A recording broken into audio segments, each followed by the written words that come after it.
యుద్ధాల ప్రస్తావన ఖురాన్ సూర 3 ఆయత్ 123. యుద్ధాల గురించి ఈ ఆయతులో చెప్పడం జరిగింది. బదర్ యుద్ధం, ఉహద్ యుద్ధం, హమరావల్ అసద్ యుద్ధం. కానీ ఉహద్ యుద్ధం గురించి ఎక్కువ వివరంగా చెప్పడం జరిగింది. ఉహద్ గురించి 55 ఆయతులు అనగా శ్లోకాలు ఉన్నాయి.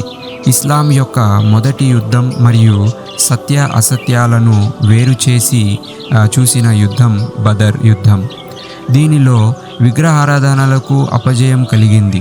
దీంతో వీళ్ళు ప్రతీకారం కోసం సన్నాహాలు చేశారు. హిజ్రీ 3వ సంవత్సరంలో మదీనాపై దండెత్తారు. మొదటిలో ముస్లింలకు విజయం లభించింది. కానీ కొంతమంది ముస్లింల వలన అంటే ప్రవక్త గారు 50 మంది సైన్యాన్ని రూమత్ పర్వతం పైన ఉంచారు. వాళ్ళు తమకు చెప్పబడిన కార్యాన్ని వదిలి తొందరపడి యుద్ధ మైదానంలో శత్రువులు పారిపోతున్నప్పుడు వారు వదిలిన సామానును కొనసాగగారు. 70 మంది సహాబాలు అమరులయ్యారు. ప్రవక్త ముహమ్మద్ సల్లల్లాహు అలైహి వసల్లం గారి బాబాయ్ అయిన హజరత్ హంజా రజియల్లాహు తాలాన్హు కూడా అమరులు అయిన వారిలో ఉన్నారు.